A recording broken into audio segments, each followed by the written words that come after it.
First, I'd like to say a warm thank you to Diane, who I know worked so hard to put this all together under very trying circumstances sometimes, all her helpers. Thank you so much, Diane. I really appreciate it. It's a real pleasure to be here today. This is the second time I've had the opportunity to speak here in Bellingham. The first time was to describe Plan B, recalibrating an economy in decline, building an economy in balance, and basically the divestiture of wealth from average and working class and upper middle income people up to the top echelons of our society, and the imbalance that created in our economy that created the current collapse and what we could do to change that. So today I'm here to talk to you about the big banks, what we can do to shrink them ourselves. I'm speaking to you from two different perspectives. One is as a community organizer, talking about what we as individuals can do to shrink the big banks. In addition, I'd like to step back a little bit and talk about the larger confluence of issues that we will face that could very well greatly impact our economy and our lifestyles. How those things will influence our lives, ways we can prepare for that, and then how that turns back into the big banks, the influence they have, and what we as individuals can do to change our economic paradigm. So bear with me as we take this little journey along the way towards possibly the emergence of a new economy and how the Wall Street banks fit into that first and foremost. The spectacular defeat of the SAFE Banking Act in the Senate on May 6th has left average Americans both outraged and frustrated. No issue has united a divided nation as much as our uniform anger at the reckless behavior of large Wall Street banks and the role they played in our nation's recent economic collapse. While millions of Americans remain unemployed, continue to lose their homes, and struggle to meet basic needs, the U.S. Senate resoundingly voted to defeat the very legislation that could have prevented a repeat of this disaster. As Simon Johnson points out in his book, 13 Bankers, The Wall Street Takeover and the Next Financial Meltdown, Congress has been captured by the money and power of Wall Street banks, and as such, our leaders are failing to protect us. Wall Street's takeover of Congress threatens our economy, our democracy, and the future of our nation.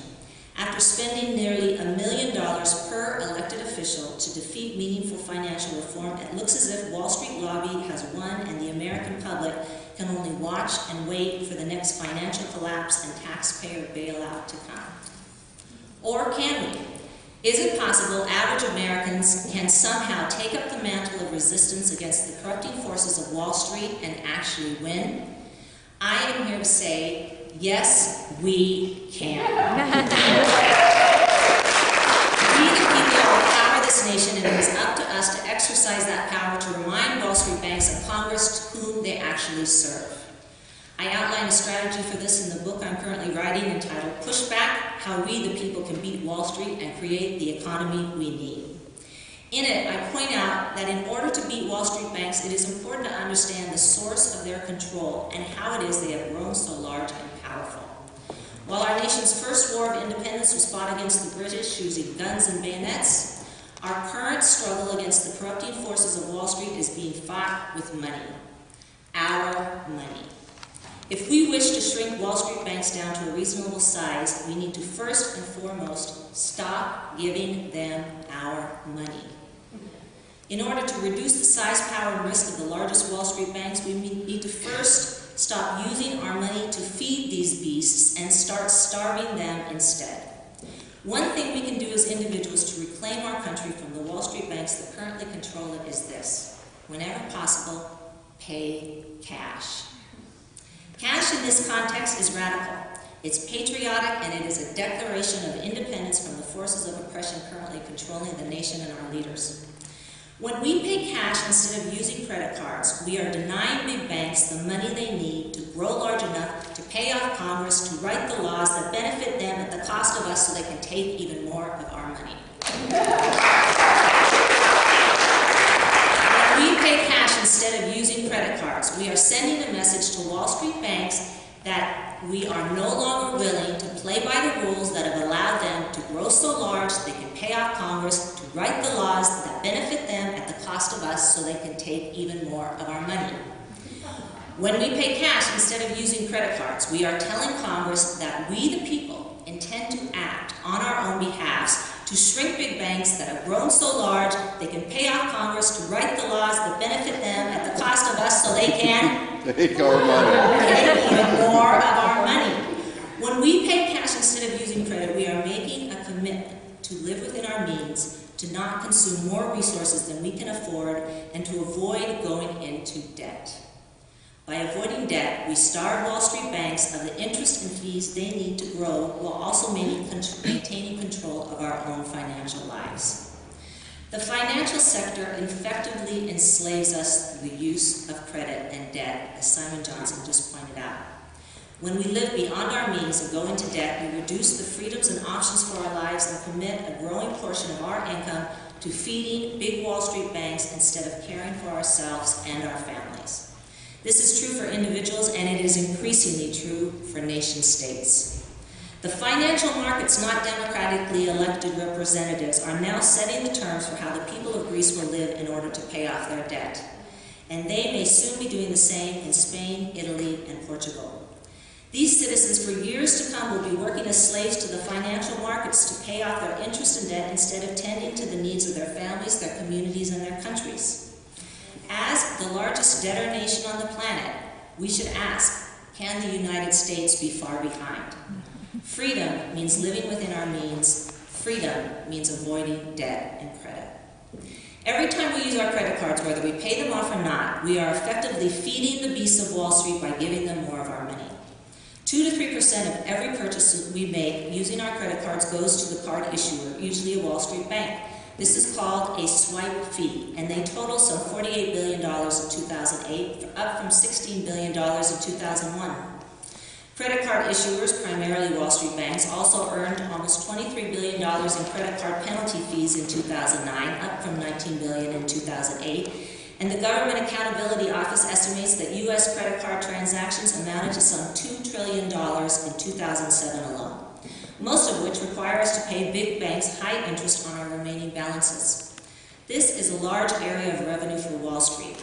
We, the people, can help shrink big banks ourselves if we pay cash instead of credit and simply stop giving them our money. Another option for shrinking Wall Street banks that we as individuals can do is we can move our money out of them. A New Way Forward and Huffington Post have organized this creative campaign that Diane just mentioned, and it needs to grow.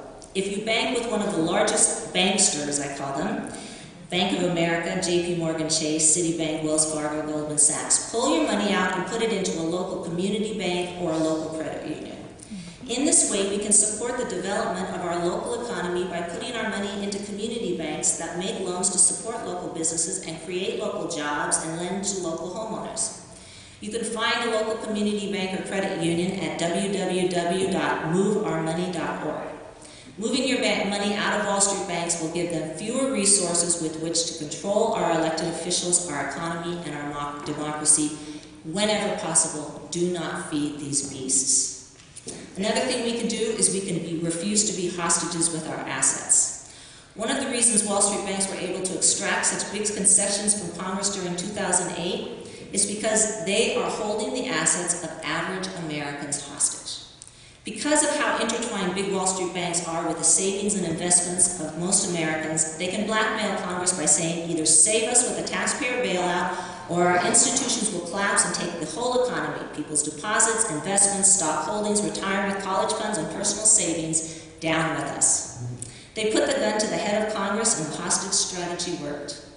However, we as individuals do not need to continue being held hostage by Wall Street banks. We can choose to liberate ourselves from this form of bank mail by A, protecting our assets, B, moving our assets, C, spending our assets, and D, using our assets to become more self-sufficient and less dependent upon the risky behavior of Wall Street banks.